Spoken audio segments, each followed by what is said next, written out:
Maybe. What's up, everybody? Welcome to another edition of The Opening Line. Today is Tuesday, August 10th, and we're back to talk a little bit more on PGA here. This week we have the Wyndham Championship. Last week we had a pretty good event down there, the WGC FedEx St. Jude Championship, which had a pretty good ending there with some back nine struggles of some top players mixed in with a multiplayer playoff. So what were your thoughts on last week, Frank? Nobody wanted to win. It looked like Harris was going to kind of get there, and then Bryson made a little bit of move, and then Harris came back, and then no one just wanted to win at the end. Hideki lost strokes putting and got into the playoff. That happens like once a year, maybe, and it's honestly a lot of times it's him. But yeah, it was an interesting play out. I know that we talked about Answer a little bit on the DFS side as well, and for him to win, you kind of said it. You kind of described a guy like Abe Answer when we were here last week talking about the course and what you needed. So, we'll see how this goes. I lost a little bit of money last week. It was like half a unit, I think. So pretty much break even. We'll see how this week's goes. Yeah, I think it was pretty much around even for myself as well there. Answer played well all week and just he was kind of due for a win, and sometimes you need a couple good breaks to go your way to get that first victory, right? And that's kind of what happened. I mean, one thing to take away from this is that this is not the first time that Harris English has struggled to close on the stretch, right? We saw the same thing. I think it was at Palmetto where he had a lead on Sunday and then struggled to get it done, right? This is what we've kind of talked about in the last couple of weeks, and we talked about, trying to model and get predictions in terms of like players like outright chances to win. Is that, in my opinion, there's certain players that, sure, that their overall strokes gain metrics might be great, but when you get it in clutch time, closing the back nine on Sunday, they're a different player, and you have to account for that, in my opinion. And that's why a lot of times you'll see me playing guys who either have been in that situation a lot recently, kind of like people probably bet Abe Answer last week because he's been knocking on the door. And it's not that he hasn't played bad. He hasn't played bad on Sundays. It's just he hasn't played well enough to win, right? Whereas like English, sure, he's got a couple wins this year, but his numbers are getting kind of down there in terms of like his odds to win. Sure, I think it was at 45-1 last week, but that number was about right considering the fact that he's not necessarily the best closer in the world, right? Yeah, and I think we've been like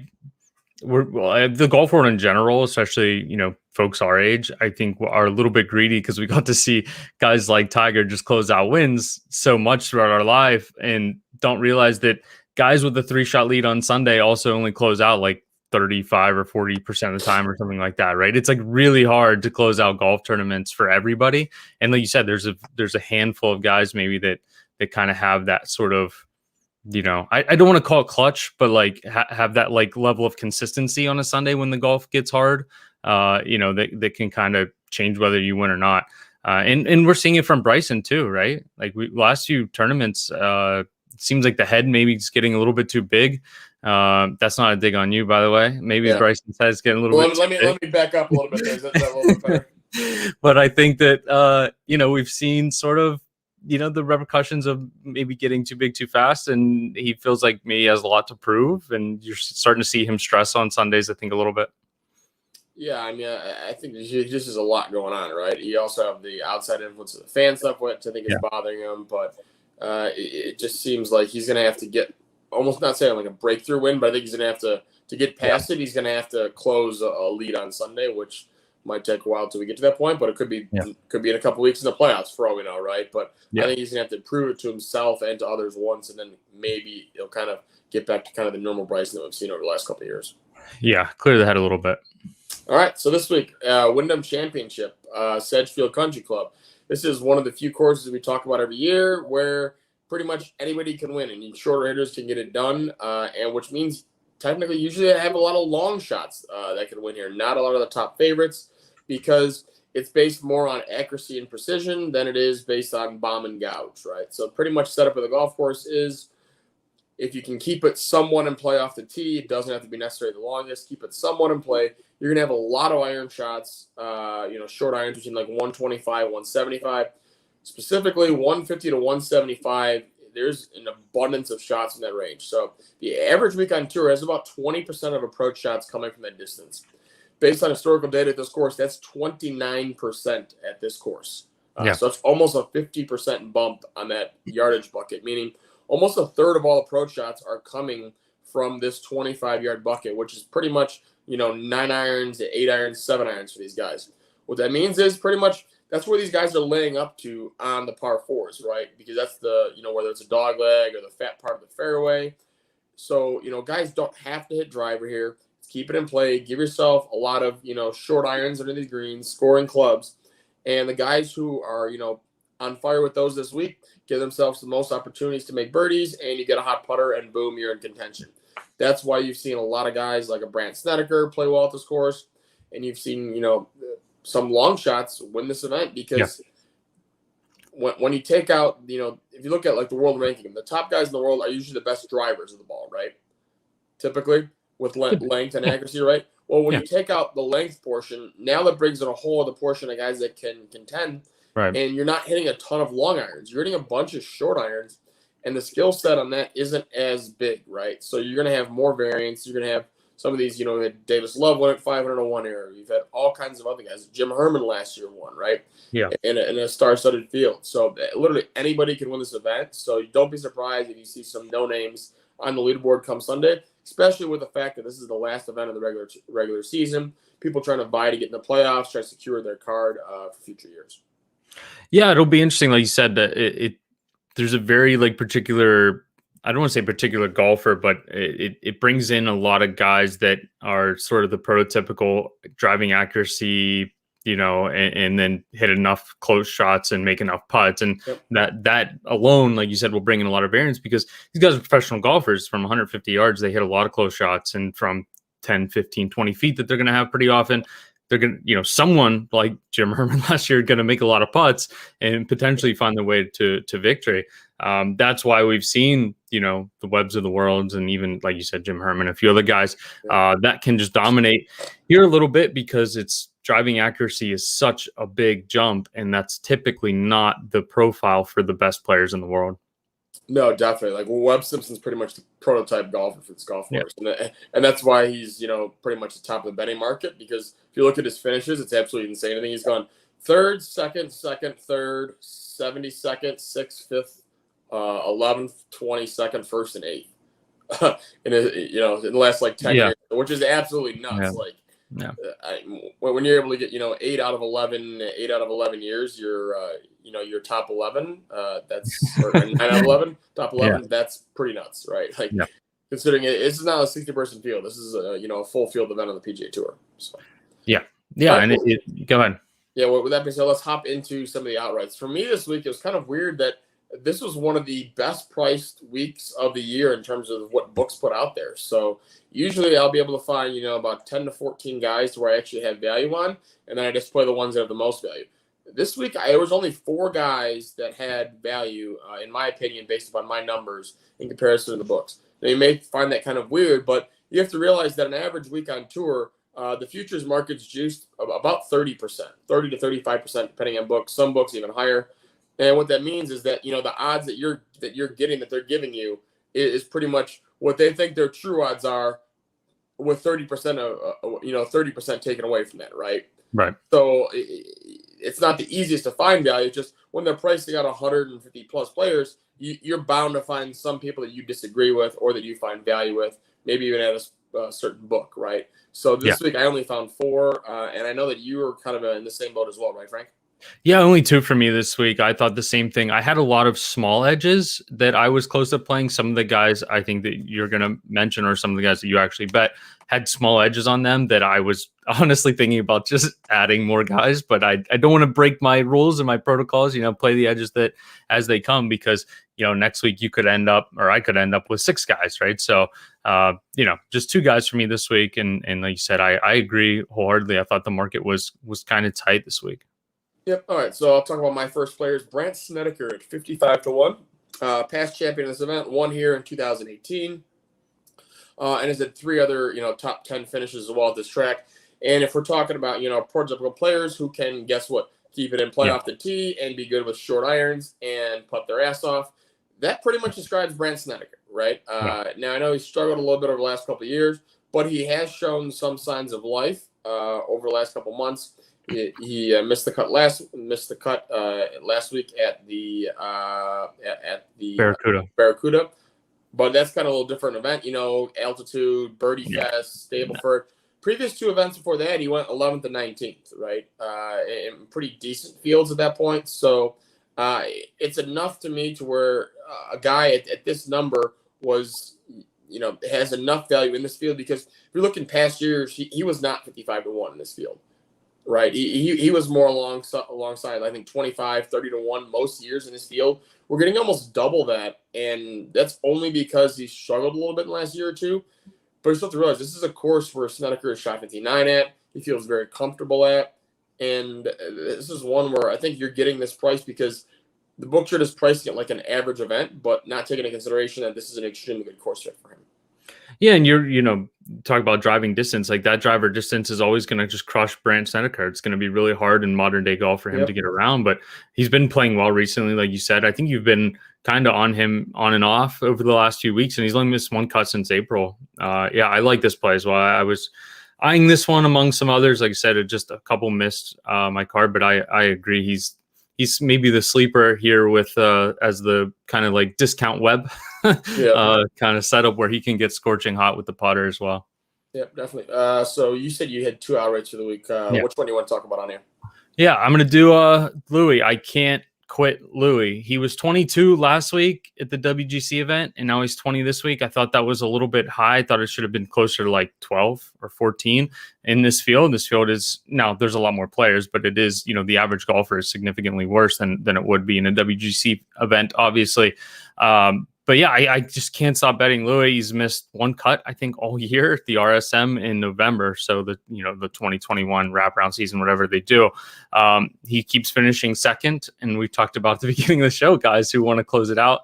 And Louis has been knocking on the door. And not all of his Sundays have been bad. I mean, more recently, he's just been on like hole 16, hole 17's been a little bit of a struggle. The Open wasn't the greatest final round. All that being said, he's got a ton of seconds. He's got a 3rd place at the Open, 2nd at the 3M straight out from flying back from the British Open, and now 17th last week, and gained strokes across the board. He gained strokes off the tee approach, around the green, and putting. I don't know. He hasn't really faltered, and he keeps hanging out in this price range. And this is sort of like the new guy. I guess I'm gonna ride until his prices become unbettable, and then I'm sure he'll win twice, like Harris English did, and Daniel Berger, and all of these guys. So, I think there's a little bit of value on Louis this week, and hopefully he keeps contending. All right, one of my other plays is going to be Hank Lebioda at 80-1. So this is one where it's a guy who's really seen an uptick in his game over the last 2 months. So if you look in the past couple of years, he hasn't played that great. But believe it or not, he made the cut both times he's played this event. And that was when he was literally a bottom-tier player in the PGA Tour, barely able to make cuts. Finished 78th and 42nd at this event during those times. He now comes in playing a lot better, right? His last start, he had it at 3M. He made the cut and then had to withdraw before the 3rd round because of a family emergency.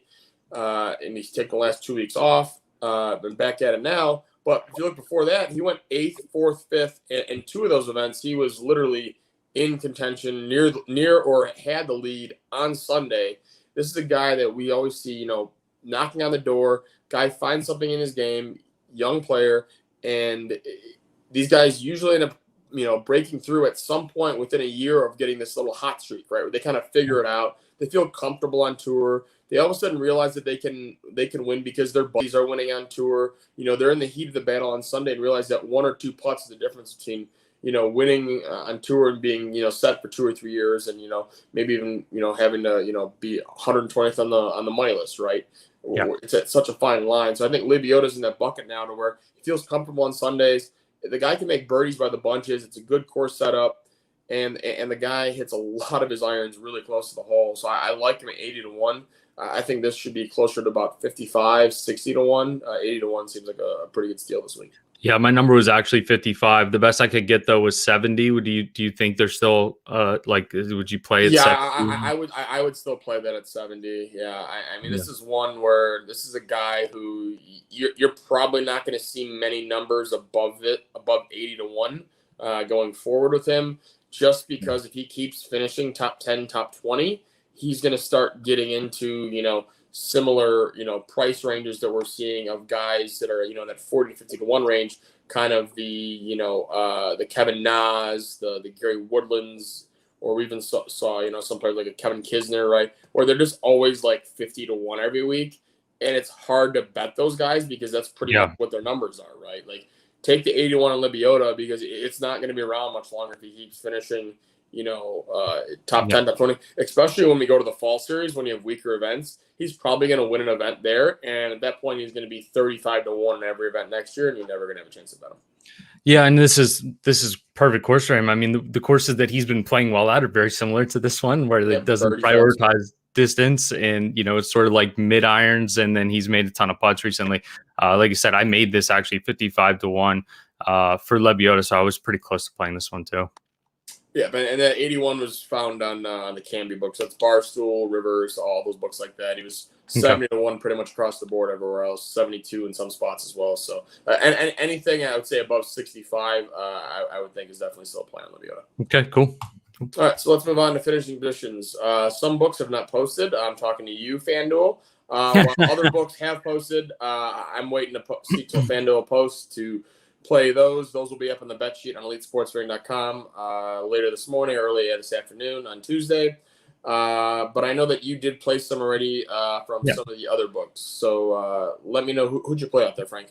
Yeah, for DraftKings, my best odds to beat this top 40 market was actually Mito Pereira, who most people probably aren't really going to know. He won back-to-back events in June on the Corn Ferry Tour, which we've talked about is kind of similar to the European Tour, and kind of European Tour I don't think is as good as what sort of people make it out to be. The Corn Ferry Tour is probably pretty close to that event, or to that tour. And he won back-to-back events there in June, and he kind of shot up to the PGA Tour. He's played his last 6 events on the PGA Tour. He's missed one cut. He missed the first one at the Rocket Mortgage, and has finished 39th or better in all of the last 5 events, including a 4th at the Olympics, 6th at the 3M, and 5th at the the Barbasol. 39th last week wasn't particularly great, but that's a very unique sort of event in sort of a weaker field, and like you said, playing at altitude and Stableford and all of that good stuff. He's incredibly good with the driver. So for those that haven't seen him play, he gains distance off the tee and fairways off the tee, which we talked about how accuracy is kind of a big deal. Well, now we're getting distance on top of that with Mito this week. Maybe not the absolute prototypical golfer that'll kind of get around here, but he's good pretty much in all facets of the game. And except for maybe the putter isn't particularly great, like a lot of these young guys, but T40, I'll take that at plus money in this field. Yeah, he's definitely been playing well over the last 2 months, and it usually takes the books a while to kind of catch up to a player of that caliber, kind of coming out of nowhere. Were there any other ones you wanted to share, Frank? Yeah, I'm going to go with Brian Stuard, which is probably a weird name for a lot of folks. This, like I said, this field isn't particularly great, and he's actually played pretty decent. You talked about a little bit about Lebioda. He hasn't played as well as that, but he's made 4 of his last 6 cuts. He did miss last week again, particular event, but 6th at the 3M, 15th at the Barbasol, 8th at John Deere, 30th at the Travelers. All kind of similar fields and similar events is what I think this one's going to be. And the main thing with Stuard is he has a really hard time competing each week because he's one of the shortest hitters on tour, but he's also extremely accurate off the tee. So, given the fact that we can kind of downgrade driving distance this week and really upgrade the accuracy side, I like Brian Stuard at plus money, plus 160 here to get inside the top 40. It's not too different than making the cut, so hopefully he can sneak through the cut. And as we've seen over the last handful of weeks for him, he seems to play well on the weekend. So I'll take some plus 160 here. Yeah, and then one thing to note with this week being the last week of the regular season, you do have a lot of guys that are right near that 125 bubble. So that's part of the reason why I'm waiting to see the FanDuel numbers, is because most likely going to be able to play on some of those guys, because you're going to want a guy that's absolutely grinding his ass off to make a cut, because basically the guys that are within 5 spots of the 125 number, if they're making the cut, they're probably good to get their tour cards. So those guys are going to play kind of a little more conservative, make the cut, and once you make the cut, top 40 is really not that difficult, whereas they might be playing a little bit different in a normal week on tour. And we sort of talked about the motivation side of things, and it's really hard to sort of account for, but we've seen it with Ian Poulter last week, right? And you're kind of talking about getting into the playoffs here. Ian Poulter, he mentioned after every round, I think I saw in the interview, that he wanted to make the Ryder Cup team. Like, he just wanted to flat out make it as opposed to being a pick, which I'm sure he'll be on the team regardless, but he's, he wants to flat out make it. And I think he finished 10th last week. So guys that are sort of close to the bubble here are going to have something to play for down the stretch. Exactly. Just kind of like the Ryder Cup point just mentioned, Justin Rose is outside the top 125 in the FedEx Cup right now.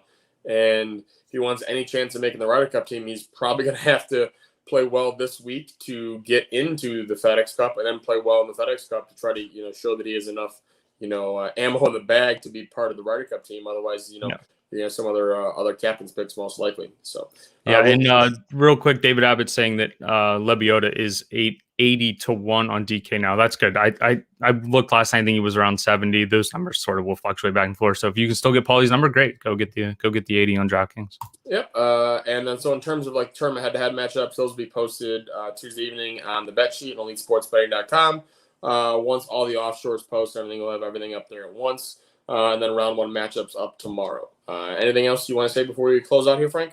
Yeah, check us out, Elite Betting on Twitch. You'll get a notification. You hit the follow button, you get a notification. And when we go live, again, we pretty much are live every day, but every now and again we are not, and the schedule isn't always perfect. Or Elite Sports Network on YouTube. If you don't want to look at our ugly faces, you can just listen on YouTube as well. Click your phone off, tablet, whatever you might listen on. Subscribe over there. Again, totally free. You can just hit the subscribe button and you'll get notifications when we go live. All right. We will see you guys next week. See ya.